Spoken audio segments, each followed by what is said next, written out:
Okay, got a Jeep on the lift here.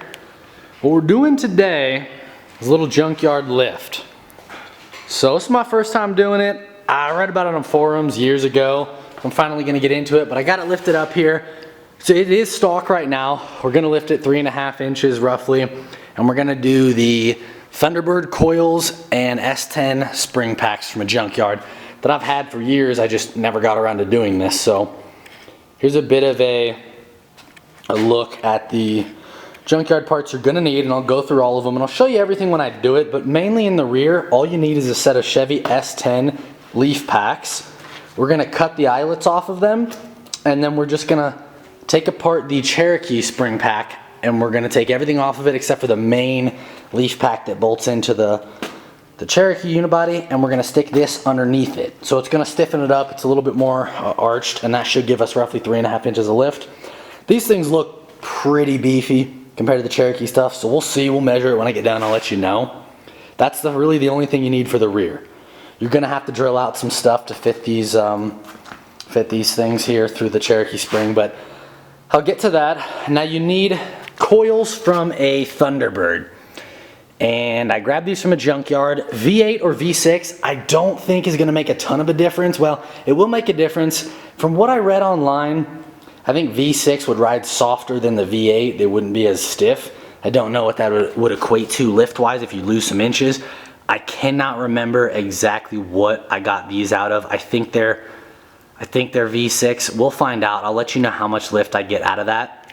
Now I remember this was 2 years ago. I was reading everything, so I'll see if I'm missing anything. But I remember you needed to grab the spring isolator, the thing that goes on top of the coil, from the Thunderbird as well. So I got those. I don't know if we're gonna need them.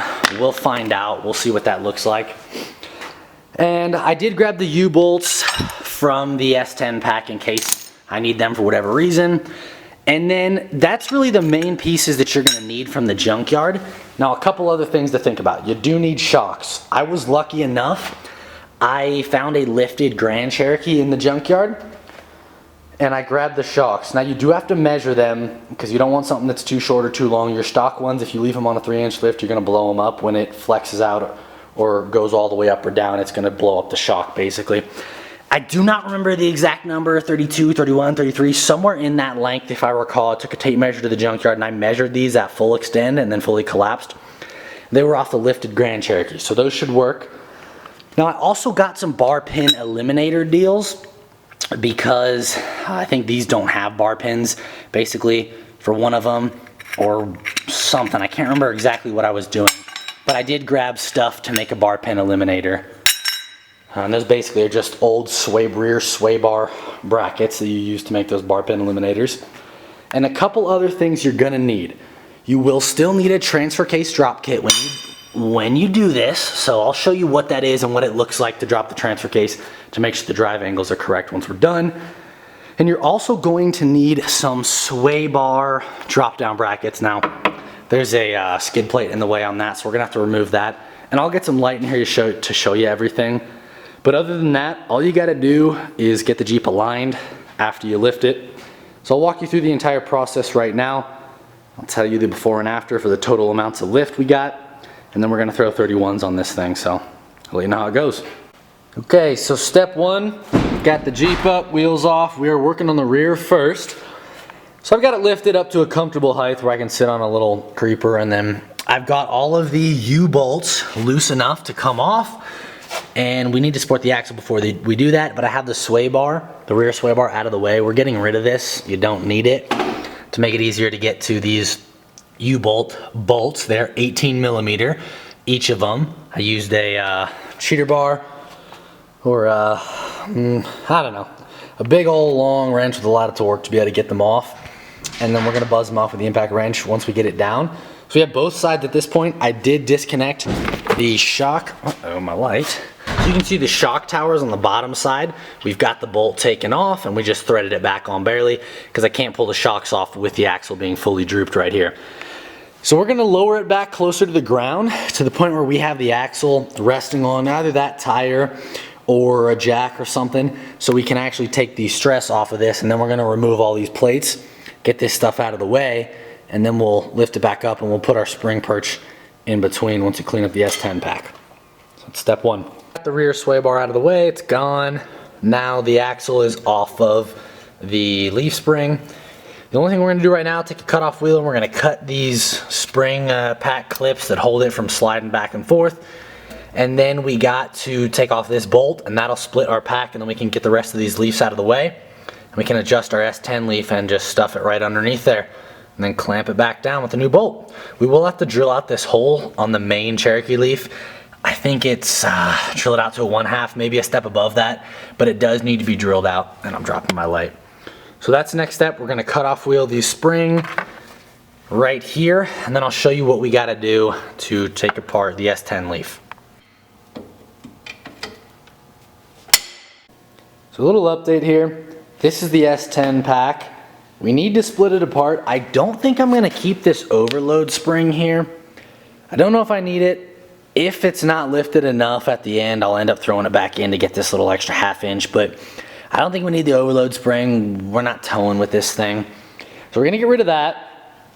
And I'm gonna use these giant C-clamps because basically I'm gonna end up, this S10 pack came with this, this style of a clamp for the springs. And I'm gonna cut off the top of it so that it can slide directly right under and over the original Cherokee spring. It'll just drop right in. Right here, the Cherokee spring will go here. And then I'm gonna leave it tall enough so that the Cherokee spring cannot slide side to side, and that'll work. But as soon as I cut this off so that it can go up, and I take this bolt out to spread apart the pack, it's going to expand. And I don't want it to shoot everywhere, and then I need a way to recompress it. So that's what I've got these C-clamps for, to help recompress it. Once I have it underneath the Cherokee spring, we can compress it back down, and then we're gonna reuse this bolt here for the S10 leaves. We're gonna drill out the Cherokee pack, and then we'll just reassemble it that way. Okay, so here's the S10 pack, and I just chopped off the sides of these spring retainer clips. I just cut them with the grinder. That's simple. All we need to do is make sure the leaf packs don't slide like that. So these go up pretty far, and this came with the S10 leaf pack that I grabbed from the Junkyard, so I just chopped off the things that curled over. Not gonna be an issue. We're gonna drop this beneath the Cherokee pack. It's gonna go right in here, and it's gonna stop it from sliding, and that's where we're at. Okay, so a little update here. This is the S10 pack. It's been cut apart. We got the little center bolt out. Everything's spread out. This is the overload spring. What we're gonna do, we're looking for around 3 inches, 3.5 inches of lift. That's all we want. No more, no less, but also we're kind of guessing with what we're gonna get from the Thunderbird springs on the front. So it's a guess and check game. I know this leaf pack was pretty worn out. It was sagging a bit in the rear compared to, it wasn't sitting level before. So we're gonna guess right now. There's a lot of different information online. We're gonna leave out the overload spring because this doesn't add any lift, but it will add at least a 1/2 inch or an inch of lift based on how thick it is. So we're gonna go with just all 3 S10 leaves. We're gonna stick that underneath the main Cherokee leaf, and then we're gonna drop it and see exactly how much it lifted it, and we're gonna lift the front with the Thunderbird coils and see what we get. We'll have to figure it out in the long run to level it out, and I'll let you guys know, but for right now, we're gonna go with all 3 springs from the S10 shoved underneath the Cherokee spring, and we'll see how much we get. Okay, a little update here. So here's what we're at. I'll try to get in here and show you guys exactly what I'm talking about, but here is the spring perch on the leaf spring. This is not hardened steel, so we can drill through this fairly easily. It took me a minute, maybe a minute tops, to widen this out to accept the bolt from the Chevy S10 leaf pack. However, the Cherokee spring, this hole right here that you're looking at, nightmare. This is the original leaf pack. And I should have known this because when I cut off the ends of the Chevy S10 leaf pack, it took forever. This is hardened steel. So the drill bits that I have from Harbor Freight for, you know, $7 a piece, well, $7 for a 20 piece set, whatever, cheap drill bits, you're not gonna have much luck getting through this. It took us probably 30 minutes to get this hole right here, which barely fits the S10 leaf spring bolt. We're still gonna have to hammer it a little bit with a sledgehammer. Mini Thor, we're gonna persuade it through, and I think we're gonna be all right. But just as a heads up, I'm gonna let you know right now, it's not as easy as everything else goes. You're not just gonna drill this thing out with Harbor Freight drill bits. You need something, diamond plated maybe, I don't know, but this is hardened steel. Leaf packs are hardened steel. You can't just drill through them with any old drill bit. You're making no progress. Took us a while. Keep that in mind.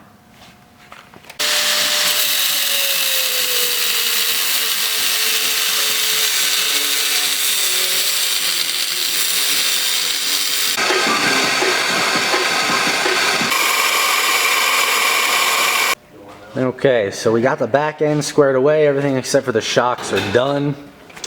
So you can see here, here's the Cherokee main spring.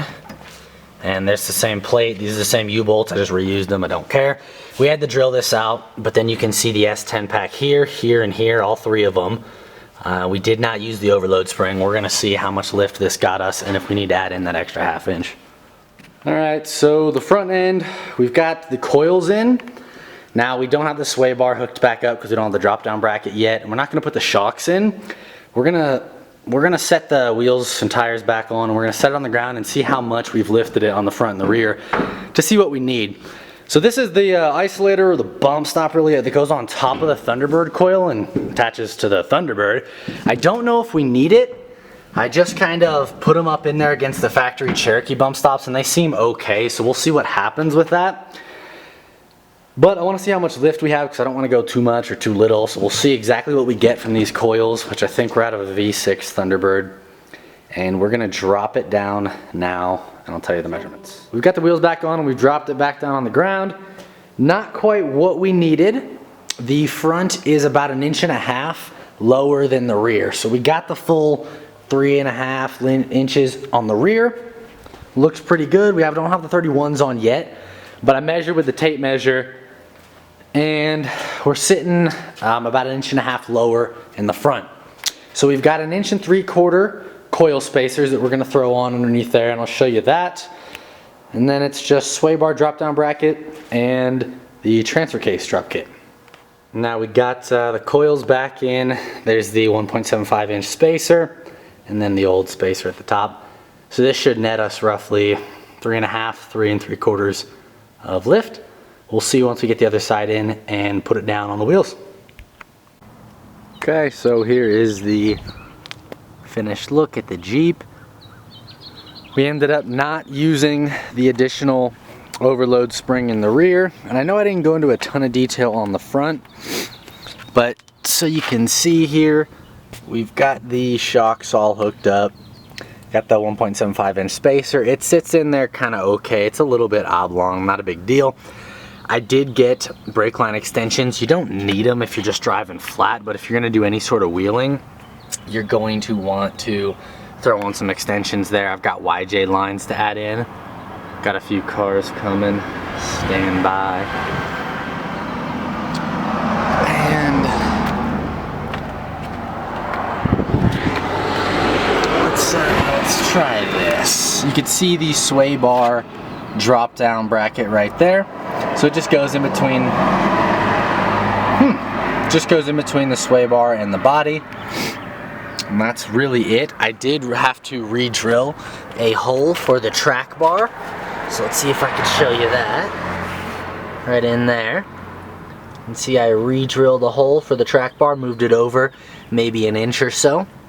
Because when you lift the vehicle, the track bar is going to pull the axle to one side if you don't lift it, or if you don't re-drill it.